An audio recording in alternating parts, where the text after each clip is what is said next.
வணக்கம். இன்னைக்கு வந்து நம்ம ஆப்டிடியூட்ல வந்து ஆவரேஜ் டாபிக் வந்து ஸ்டார்ட் பண்ணுறோம்.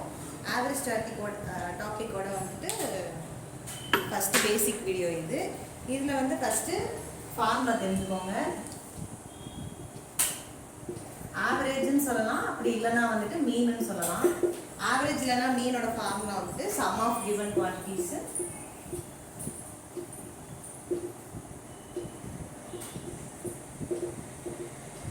divided by number of given quantities.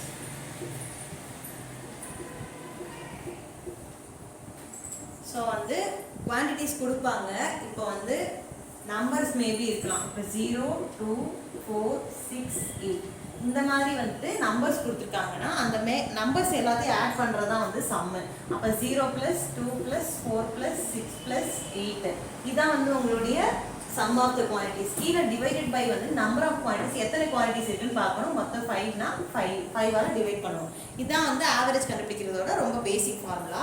இப்போ வந்துட்டு நம்ம அதில் என்னென்ன ஷார்ட் ட்ரிக்ஸ் இருக்குது, அதுக்கப்புறம் வந்து இதை தவிர்த்து வந்து இதை நம்ம இது பண்ணி என்னென்ன கேட்கலாம் அப்படின்றத வந்துட்டு நெக்ஸ்ட் பார்க்கலாம். இப்போ வந்து ஒரு ப்ராப்ளம் இருக்கு பாருங்க. இப்போ x1 + a, x2 + a, x3 + a, xn + a வரைக்கும் இருக்கு. இப்போ x எல்லாமே குவான்டிட்டிஸ். இந்த குவான்டிட்டிஸோட வந்துட்டு ஏங்கிற ஒரு கான்ஸ்டன்ட் எல்லாத்துலயும் ஆட் ஆகிட்டே வருது. இந்த மாதிரி கொடுத்துருக்கிற ப்ராப்ளம்க்கு வந்து ஆவரேஜ் கண்டுபிடிக்க சொன்னாங்கன்னா அது எப்படி இருக்கும்னா x + a தான் இருக்கும். இப்போ xங்கிறது மொத்தமாக வந்துட்டு x1, x2, x3 இதே மாதிரி xn வரைக்கும். இதோட வந்து நம்ம a வந்து ஆட் பண்ணோம் அப்படின்னா இந்த சீக்வன்ஸோட ஆவரேஜ் வந்து +a வந்து நம்ம ஒரு தடவை ஆட் பண்ணிக்கிட்டா போதும். ஓகே, இதே மாதிரி தான் வந்துட்டு நம்ம x1 - a, x2 - a இந்த மாதிரி டேர்ம்ஸ் இருந்தாலும் இதுக்கு நம்ம டோட்டலாக x - a எழுதிக்கலாம். அதே மாதிரி ப்ராடக்ட்ல xa, டிவிஷன்ல வந்துட்டு x / a இந்த மாதிரி வந்து நம்ம கான்ஸ்டன்ட்டாக வந்து இதை எழுதிக்கலாம். ஓகே, இப்போ இந்த ப்ராப்ளம் பாருங்க.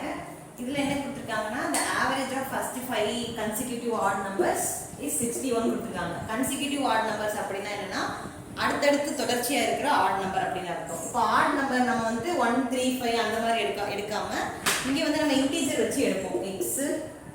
இப்போ அடுத்த நம்பர் வந்து எப்படி இருக்கும்னா வந்து ஃபர்ஸ்ட் நம்பர் 1 இருந்துச்சுன்னா அடுத்த நம்பர் நமக்கு 3 தான் இருக்கும். அப்போ இந்த எக்ஸை வச்சு நம்ம 3 கொண்டு வரணும். ஸோ எக்ஸ் வந்து 1 இருக்கு அப்படின்னா இதோட நம்ம வந்து 2 ஆட் பண்ணாதான் நமக்கு வந்து 3 கிடைக்கும். ஸோ வந்து எக்ஸ் + 2. நெக்ஸ்ட் அதே மாதிரி நெக்ஸ்ட் டைம் பார்த்தீங்கன்னா அந்த எக்ஸ் 1ஓட நம்ம வந்து 4 ஆட் பண்ணணும். ஸோ வந்துட்டு எக்ஸ் + 2 + 4 இந்த மாதிரி உங்களுக்கு வந்து இன்க்ரீஸ் ஆகிக்கிட்டே போகுமா. இதான் வந்து உங்களுக்கு கன்சிக்யூட்டிவ் ஆட் நம்பர். இப்போ இதுவே வந்து ஈவனுக்கு என்ன வரும்ன்றது வந்து கமெண்ட்ல சொல்லுங்க. இதுக்கு பேர் வந்து ஜென்ரலைசேஷனு. நம்ம வந்து டேர்ம்ஸ் வந்து கால்குலேட் பண்ண முடியல அப்படிங்கிறப்போ அந்த டேர்முக்கு ஜென்ரலைசேஷனாக நம்ம ஒரு சீக்வன்ஸ் கொடுப்போம். அதை எக்ஸுங்கிற டேர்மை வச்சு கொடுப்போம். ஃபர்ஸ்ட் நம்பர் வச்சு கெஸ் பண்ணி அப்படியே லாஸ்ட் நம்பர் வரைக்கும் இந்த ஃபார்மெட்டில் இருக்கும் அப்படின்ற ஒரு ஜென்ரலைசேஷன் தான் இந்த ஆட் டேர்ம்ஸோட ஜென்ரலைசேஷன். அப்போ இதில் வந்து பார்த்தீங்கன்னா x + 2 x + 4 அடுத்த டேர்ம் வந்து உங்களுக்கு எப்படி இருக்கும்னா x + 6 அடுத்து x + 8 இருக்குமா. நமக்கு வந்து 5 கன்சிக்யூட்டிவ் ஆட் நம்பர்ஸ் தான் கேட்டிருக்காங்க. அப்போ வந்துட்டு x + x + 2 + x + 4 + x + 6 + x + 8. So நம்ம இப்போ மேலே எல்லாத்தையும் ஆட் பண்ணிக்கலாமா. ஆவரேஜ் கால்குலேட் பண்ணுறதுக்கு நம்ம அப்படி தானே செய்வோம். sum of the quantities divided by number of quantities. இப்போ மொத்தம் எத்தனை குவான்டிட்டிஸ் இருக்கு, நமக்கு மொத்தம் 5 இருக்கு. நம்ம क्वेश्चनல என்ன கொடுத்திருக்காங்கன்னா ஆவரேஜ் ஆஃப் 5 கன்சிக்யூட்டிவ் ஆட் நம்பரோட வேல்யூ வந்து 61 கொடுத்துட்டாங்க. இதுல இருந்து நீங்க என்ன கண்டுபிடிக்கணும்னா difference between the highest and the lowest number. இப்போ ஹையஸ்ட் நம்பர் வந்து இந்ததா இருக்கும், லோயஸ்ட் நம்பர் வந்து இந்ததா இருக்கும். இது ரெண்டோட வந்து டிஃபரன்ஸ் என்ன வரும்ன்றது வந்து நம்ம क्वेश्चनல கேட்டிருக்காங்க. ஆப்ஷன் வந்து உங்களுக்கு என்ன கொடுத்திருக்காங்க அப்படினா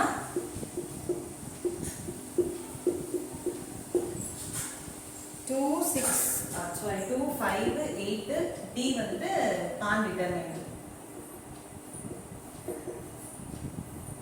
இப்போ இந்த மாதிரி கொடுத்துருக்காங்க. ஓகேவா. ஸோ ஃபர்ஸ்ட் நம்ம நார்மலாக எப்படி சால்வ் பண்ணோம்னா ஆவரேஜ் வந்து sum of the quantities divided by number of quantities. இங்கே நமக்கு வந்து ஆவரேஜோட வேல்யூவே கொடுத்துட்டாங்க. ஸோ அதை வந்து 61 நம்ம வந்து சால்வ் பண்ணிக்கிறோம். நெக்ஸ்ட் வந்து இதை நீங்கள் கால்குலேட் பண்ணணும்னா இது நம்ம ரெசிப்ரோக்கல் படி 61 × 5 ஈக்குவல் டு. ஸோ இப்போ நம்ம இதை நம்ம ஃபர்ஸ்ட் இப்போ ஒன்று பார்த்தோம்ல x + a x + b அந்த மாதிரி தானே இருக்கு. ஸோ மொத்தமாக வந்துட்டு நீங்கள் எழுதணும்னாலும் எழுதிக்கலாம், இல்லை ஆட் பண்ணி சால்வ் பண்ணணும்னாலும் பண்ணிக்கலாம். ஸோ எனக்கு எத்தனை x இருக்குன்னா 1, 2, 3, 4, 5. அப்போ 5x அது கூட வந்துட்டு எனக்கு 2, 4, 6, 8. ஸோ வந்து இது 6, 12 20. ஸோ இந்த ஈக்குவேஷன் சால்வ் பண்ணி நம்ம ஆன்சர் வந்து கொடுக்கலாம். இல்லை உங்களுக்கு சிம்பிளாக என்ன சொல்லலாம்னா இது லாஸ்ட் நம்பர், இது ஃபர்ஸ்ட் நம்பர், இது ரெண்டையும் சப்ராக்ட் பண்ணுங்க. X plus 8 minus X. அப்போ எக்ஸ் கேன்சல் ஆகும், உங்களுக்கு 8 மட்டும் தான் கிடைக்கும். 8 தான் உங்களுடைய ஆப்ஷனாக இருக்கும். இந்த மாதிரி நீங்கள் ஈக்குவேட் பண்ணி சால்வ் பண்ணாலும் ஓகே தான், இல்லை நம்ம டேரெக்டாக சால்வ் பண்ணாலும் ஓகே தான். அதுக்கு வந்து இந்த கெஸ் வந்து நீங்கள் கரெக்டாக எடுத்துக்கணும். எடுத்துக்கிட்டிங்கன்னா உங்களுக்கு வந்து ஈஸியாக வந்து சால்வ் பண்ணிக்கலாம். இது வந்து ஆவரேஜ் ஆஃப் 2 டிஃப்ரெண்ட் குரூப்ஸ். இப்போ வந்து 2 குரூப்ஸ் இருக்காங்க. அந்த 2 குரூப்ஸ்க்கு ஆவரேஜ் கண்டுபிடிக்கிறதுக்கு வந்து நம்ம தனித்தனியாக சால்வ் பண்ணி ஆட் பண்ணுற மாதிரி இருக்கும். அதுக்கு வந்து ஃபார்முலா கொடுத்துருக்காங்க. NA plus NB divided by M plus N. இதில் வந்து அந்த M Nங்கிறது வந்து ஸ்ட்ரென்த்தாக இருக்கும். ஃபஸ்ட்டு கொடுத்துருக்கிற டேட்டாவோட ஸ்ட்ரென்த் வந்து எம்மாக இருக்கும், செகண்டோட டேட்டா வந்து என்னாக இருக்கும். கீழே வந்துட்டு ரெண்டையுமே வந்துட்டு ஆட் பண்ணுற மாதிரி இருக்கும். நம்ம கீழே டோட்டல் தானே போடுவோம். ஸோ டோட்டல் வந்து M plus N எடுத்துக்குவோம். இதை யூஸ் பண்ணி வந்து நம்ம சால்வ் பண்ணுற மாதிரி இருக்கும். இப்போ வந்து அதை பேஸ் பண்ணி ஒரு ப்ராப்ளம் பாருங்கள். இங்கே என்ன சொல்லியிருக்காங்கன்னா, there are 30 students in a class. 30 students வந்து ஸ்ட்ரென்த். இதில் ஆவரேஜ் ஏஜ் வந்து ஃபஸ்ட்டு 10 ஸ்டூடெண்ட்ஸ்க்கு கொடுத்துருக்காங்க 12.5 இயர்ஸ். அதே மாதிரி வந்து ரிமைனிங் 20 ஸ்டூடெண்ட்ஸ் ஒரு கிளாஸில் 30ல 10 மெம்பர்ஸ்க்கு வந்துட்டு 12.5 இயர்ஸ். நெக்ஸ்ட் 20 ஸ்டூடெண்ட்ஸ்க்கு வந்து 13.1 இயர்ஸ் வந்து ஆவரேஜாக இருக்குது. இப்போ நம்ம என்ன கண்டுபிடிக்கணும் அப்படின்னா, find the average age of the whole students. மொத்தம் கிளாஸ் ஸ்ட்ரென்த் 30 பேருக்குமே வந்து ஆவரேஜ் என்னன்றது வந்து கண்டுபிடிக்கணும். அதான் வந்து ப்ராப்ளம். ஆப்ஷன் வந்து என்ன கொடுத்துருக்காங்க, 12.5 இயர்ஸ், 12.7 இயர்ஸ், 12.8, 12.9. ஓகே, நெக்ஸ்ட் நம்ம என்ன பண்ணலாம்னா ஆவரேஜ் ஆஸ் யூஷுவல் கால்குலேட் பண்ணுற மாதிரி பண்ணலாம். ஃபஸ்ட்டு என்ன கொடுத்துருக்காங்க, ஃபஸ்ட்டு 10 ஸ்டூடெண்ட்ஸ்க்கு வந்துட்டு 12.5 இயர்ஸ்ன்னு கொடுத்துருக்காங்களா. இந்த டேட்டா வச்சு நம்ம கால்குலேட் பண்ணணும். அப்போ 10 ஸ்டூடெண்ட்ஸ்க்கு ஆவரேஜாக இப்படி இருக்குது அப்படின்னா வந்து 10 பிள்ளைங்களுக்குமே வந்துட்டு இந்த ஏஜ் வந்து உங்களுக்கு பொருந்தும். ஸோ வந்து 10 into 12.5 அப்படின்னு சொல்லி நம்ம மல்டிப்ளை பண்ணிக்கணும். நெக்ஸ்ட் வந்து ரிமைனிங் 20 ஸ்டூடெண்ட்ஸ்க்கு வந்துட்டு என்ன கொடுத்துருக்காங்க அப்படின்னா 13.1 இயர்ஸ் கொடுத்துருக்காங்க. அப்போ வந்து என்ன பண்ணணும்னா 20 into 13.1 இது ரெண்டையும் கால்குலேட் பண்ணிக்கணும். ஏன்னா நம்ம வந்து 10 ஸ்டூடெண்ட்ஸ்க்கு இதை எடுக்கிறோம் அப்படிங்கிறப்ப 10 into தான் நம்ம வந்து சால்வ் பண்ணணும். ஏன்னா நமக்கு மேலே வந்து அதானே கொடுப்போம். ஸோ இது வந்து சால்வ் பண்ணிக்கணும். இந்த ஃபார்முலா படி பார்த்தாலும் அதே தான், M into A N into B. So வந்து M into Aங்கிறது வந்து 10 ஸ்டூடெண்ட்ஸ் 12.5 இயர்ஸ். ஸோ அந்த எம்ங்கிறது வந்துட்டு இந்த 10 ஸ்டூடெண்ட்ஸுக்கு இருக்குது, ஏங்கிறது வந்து இந்த 12.5 இயர்ஸ். இங்கே N வந்து அதே மாதிரி இந்த 20, B வந்துட்டு அதே மாதிரி 13.1 ப்ராடக்ட் பண்ணி வச்சுட்டு அதுக்கப்புறம் வந்து நீங்கள் ஆட் பண்ணிக்கலாம். இப்போ இது ரெண்டையும் மல்டிப்ளை பண்ணிங்கன்னா உங்களுக்கு 125. அதே மாதிரி 13.1ஐயும் 20யும் மல்டிப்ளை பண்ணிங்கன்னா வந்து 262. 262 கிடைக்குமா. இப்போ நீங்கள் ரெண்டையுமே ஆட் பண்ணணும். இந்த ஃபார்முலா படி ஆவரேஜ் ஏஜ் ஆஃப் 2 டிஃப்ரெண்ட் குரூப்ஸோட இது படி 262 + 125 கீழே டிவைட் பை நம்ம M plus N தானே போடணும். அப்போ வந்து M ஓட வேல்யூ வந்து 10, N ஓட வேல்யூ வந்து 20. இது வந்து A ஓட வேல்யூ, இது வந்து B ஓட value. So M and N ஓட வேல்யூ வந்து என்னது 20 + 10. ஓகேவா. அப்போ நம்ம ஆட் பண்ணோம்னா 7, 8, 387 டிவைடட் பை 30. இப்போ கேன்சல் பண்ணோம் அப்படின்னா வந்து 10, 1 3 is 3, 2 3s are 6, 9 3s are 27. 129 கீழே டிவைட் பை 10 இருக்கா. ஸோ நமக்கு டினாமினேட்டர்ல 10 இருக்கு அப்படின்னா வந்து மேலே வந்துட்டு ஒரு நம்பருக்கு முன்னாடி பாயிண்ட் ஆட் பண்ணிக்குவோம். அதே மல்டிப்ளிகேஷன்ல 10 இருக்கு அப்படின்னா வந்து இதுக்கு அடுத்து வந்து ஒரு டிஜிட் தள்ளி வந்து பாயிண்ட் வச்சுப்போம். இந்த மாதிரி வைப்போம் மல்டிப்ளிகேஷன் பொறுத்தளவுக்கு. அதே டினாமினேட்டர் பொறுத்தளவுக்கு நம்ம இங்கே இருக்கிற பாயிண்ட் வந்து ஒரு நம்பர் முன்னாடி வந்து பிளேஸ் பண்ணி வைப்போம். ஸோ டிவைட் பை 10னால 12.9 தான் உங்களுக்கு answer. So 12.9 years. Option D தான் வந்து கரெக்டான ஆன்சர். நெக்ஸ்ட் வந்து வெயிட்டட் ஆவரேஜ். இப்போ நம்ம முன்னாடி பார்த்தோம்ல, அது வந்து 2 செட் ஆஃப் குரூப் இருந்துச்சுன்னா நம்ம எப்படி கால்குலேட் பண்ணுறதுன்னு பார்த்தோம். இப்போ இந்த இது வந்து எப்படின்னா ஒரு பல்ஜ் ஆஃப் அமௌண்ட் எவ்வளோ வேணாலும் கொடுப்பாங்க. இப்போ இங்கே N1 A1 கொடுத்துருக்காங்களா, அப்போ வந்து இது வந்து ஃபர்ஸ்ட் குரூப்போட ஆவரேஜ், N2ங்கிறது செகண்ட் குரூப்போட ஆவரேஜ், N3ங்கிறது தேர்ட் குரூப்போட ஆவரேஜ். இந்த மாதிரி கொடுத்தாங்க அப்படின்னா வந்துட்டு அதை வந்து வெயிட்டட் ஆவரேஜ் நம்ம டோட்டலாக இப்படி கால்குலேட் பண்ணிக்கலாம். அவங்க கொடுத்துருக்கிற ஒன்னொன்னே வந்து மல்டிப்ளை பண்ணி ஆட் பண்ணி கீழே டிவிஷனில் வந்துட்டு அந்த N1 N2 N3 இருக்குல்ல, இதெல்லாத்தையும் ஆட் பண்ணிங்கன்னா வந்து உங்களுக்கு வந்து ஆன்சர் கிடச்சிடும். நம்ம லாஸ்ட் ப்ராப்ளம் பார்த்தோம்ல, அது வந்து 2 குரூப்புக்கு வந்து கொடுத்தோம், நம்ம சால்வ் பண்ணி காட்டணும்.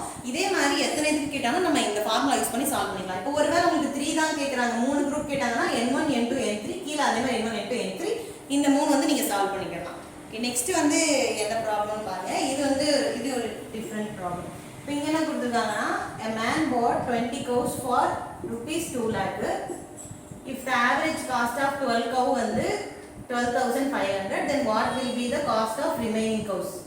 Okay, மொத்தம் 20 cows வந்து இவங்க வந்து 2 lakhக்கு வாங்கியிருக்காங்க.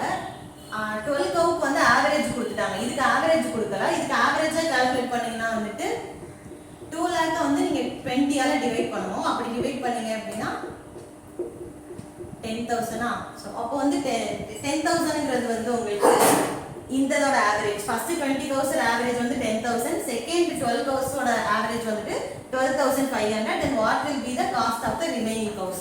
அப்ப remaining cows வந்து என்ன, அதோட ஆவரேஜ் என்னன்னு சொல்லி கால்குலேட் பண்ண சொல்றாங்க. இப்போ ஃபர்ஸ்ட் வந்து 20 cows ஓட ஆவரேஜ் வந்து நமக்கு வந்து 10,000. 20 cowsங்கிறது வந்து வாங்கி இருக்குது. இதோட நம்ம எதை மைனஸ் பண்ண போறோம்னா ரிமைனிங் 12 cows. 12 cows ஓட ஆவரேஜ் வந்து 12,500. சோ கீழ நம்ம என்ன பண்ணனும், அதே 20 மைனஸ் வந்து 12. நமக்கு ரிமைனிங் cows கேக்குறாங்க அப்படின்றதுனால நம்ம வந்து சப்ட்ராக்ட் பண்ணி போட்டுருக்கோம். இப்போ ஓவரால் கேட்டிருக்காங்க அப்படினா நம்ம ஆட் பண்ணிருப்போம். இப்போ 20க்கு வந்து இவ்ளோ, 12க்கு வந்து இவ்ளோ. இதுல வந்து நீங்க ரெண்டுக்கு இருக்க ரிமைனிங்ல வந்து எவ்வளவு கவுஸ்க்கு வந்துட்டு என்ன ரேட்ல வந்துட்டு இது பண்ணிருப்பாங்க சொல்லி கேக்குறாங்க. சோ ஃபர்ஸ்ட் வந்து 20 கவுஸ் வந்துட்டு 10,000க்கு, 12 கவுஸ் வந்துட்டு 12,500க்கு. கீழ அதே மாதிரி 20 மைனஸ் 12. அப்ப நமக்கு 8 வருமா கீழ. அப்ப மேல அதே மாதிரி சால்வ் பண்ணீங்கன்னா வந்து இங்க 2 லாக் மைனஸ் 10 5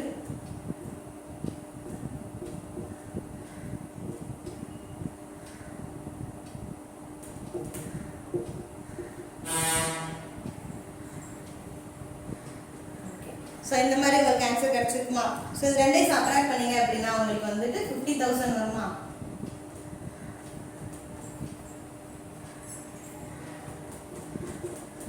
ஆப்ஷன் வந்து என்ன கொடுத்திருக்காங்க, 6,300, 6,250, 6,270 and 6,225. இதை நீங்க கேன்சல் பண்ணீங்க அப்படினா வந்துட்டு 6 48 ரிமைனிங் 20 2 16 5 0. அப்ப வந்து 6250 வந்து ஆப்ஷன் பி தான் வந்து கரெக்ட்.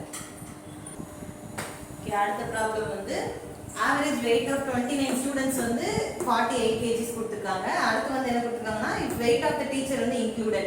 அந்த டீச்சரோட weight வந்து நம்ம ஆட் பண்றப்ப average weight வந்து இன்கிரீஸ் ஆகுது. எவ்வளவுனா 500 கிராம் ஆக இன்கிரீஸ் ஆகுது. இங்க வந்து kg 40 வந்து kg 500 கிராம் வந்து இன்கிரீஸ் ஆகுதுன்னு கொடுத்திருக்காங்க.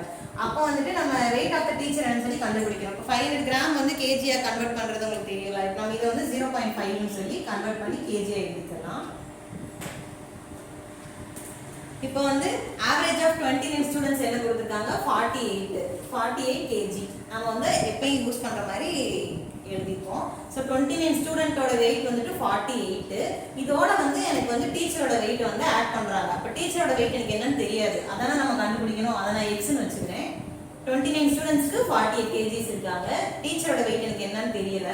அப்ப கீழ வந்து நான் டினாமினேட்டர்ல என்ன பண்ணுவேன், டோட்டல் வந்து ஆட் பண்ணுவேன். இங்க 29 ஸ்டூடண்ட்ஸ் இருக்காங்க, டீச்சர் வந்து ஒரு ஆள் இருக்காங்க. அப்ப 29 + 1 தான் வந்து நீ டினாமினேட்டர்ல போடணும். சோ அப்ப இந்த இதுக்கு வந்து நீங்க ஆவரேஜ் வந்து எடுத்துக்கிட்டீங்கன்னா என்ன சொல்லிருக்காங்க, ஆவரேஜ் weight வந்து இன்கிரீஸ்ட் பை 500 கிராம்.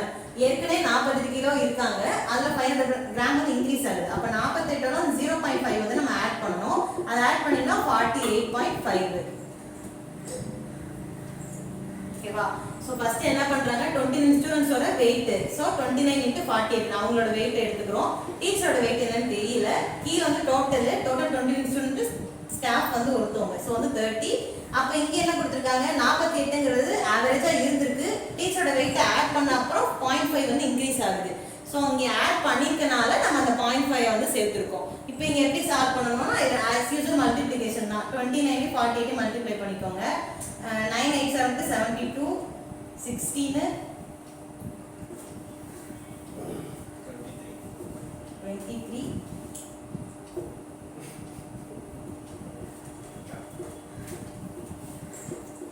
1392 plus x அப்படியே வெச்சுக்கோங்க. கீழ அதே மாதிரி 30 இருக்கா, 30 வந்து ரெசிப்ரோக்கல் இந்த சைடு கொண்டு போய்டுங்க. 30 * 48.5. சோ 48.5 ஓட இந்த பாயிண்ட் வந்து கேன்சல் ஆயிடும். சோ 485 ஓட 3 மல்டிப்ளை பண்ணிக்கோங்க. 15 25 சோ வந்து 1455. இந்த சைடு வந்து 1392 வந்து எக்ஸ் ஆட் பண்ணீங்க அப்படின்னா 1455. அப்போ எக்ஸோட வேல்யூ கண்டுபிடிக்கணும்னா இந்த சைடு அடிஷனில் இருக்கிறது அந்த சைடு சப்ராக்ஷனுக்கு போயிடும். ஸோ 1155 வந்துட்டு 1392 வந்து மைனஸ் பண்ணீங்க அப்படின்னா உங்களுக்கு ஆன்சர் கிடைக்கும். ஸோ உங்களுக்கு மைனஸ் பண்ணீங்கன்னா 363. ஸோ 63 kgs தான் வந்து உங்களுடைய ஆன்சர். ஸோ ஆப்ஷன் சி தான் வந்து கரெக்ட். ஓகே, இப்போ நம்ம வந்து சால்வ் பண்ணல, அது வந்து ஆக்சுவல் மெத்தடு. இதில் வந்து உங்களுக்கு கஷ்டமாக இருக்குது அப்படின்னா இந்த ஃபார்முலா யூஸ் பண்ணி நீங்கள் சால்வ் பண்ணிக்கலாம். இங்கே என்ன சொல்லியிருக்காங்கன்னா change in quantities into original average, இங்கே வந்து change in average into final number of quantities. இப்போ வந்து குவான்டிட்டிஸ் சேஞ்ச் இன் குவான்டிட்டிஸ் நமக்கு ஒரே ஒரு குவான்டிட்டி தானே சேஞ்ச் ஆகுது, ஒன்று தான் டீச்சரோட வெயிட் மட்டும் தான் சேஞ்ச் ஆகுது. அப்போ அந்த ஒன்று வந்து இங்கே போட்டுக்கோங்க. ஒரிஜினல் ஆவரேஜ் வந்து நமக்கு 48 கொஸ்டினில் கொடுத்துருக்காங்க. சேஞ்ச் இன் ஆவரேஜ் வந்து நமக்கு 500 கிராமு, அதை நம்ம 0.5 வந்து கேஜி, எல்லாமே கேஜியில் கன்வெர்ட் பண்ணிக்கணும். இப்போ கொஸ்டினில் ஒரு இது கேஜியில் இருந்தாலும் எல்லாமே கேஜியில் கன்வெர்ட் பண்ணிக்கோங்க. ஸோ அப்போ வந்து 500 கிராம் வந்து 0.5 எழுதுவோம். ஃபைனல் நம்பர் ஆஃப் குவான்டிட்டிஸ் எடுத்தோம்னா 30. முதல் வந்து இங்கே சேஞ்ச் வந்து 1, ஒரிஜினல் ஆவரேஜ் வந்து 48, நடுவில் வந்து ப்ளஸ், இங்கே வந்து சேஞ்ச் இன் ஆவரேஜ் வந்து 0.5, அடுத்து ஃபைனல் நம்பர் ஆஃப் குவான்டிட்டிஸ் வந்து 30. ஸோ இதை வச்சு நீங்கள் சால்வ் பண்ணிங்கன்னா இங்கே வந்து உங்களுக்கு 48, இங்கே வந்து 15. ஸோ இது ரெண்டே ஆட் பண்ணிங்க அப்படின்னா வந்து 63 kgs வந்து உங்களுக்கு ஆன்சராக கிடைக்கும். ஸோ இப்படி வேணாலும் சால்வ் பண்ணிக்கலாம், நீங்கள் ஆக்சுவல் மெத்தடில் வேணாலும் சால்வ் பண்ணிக்கலாம். தேங்க்யூ.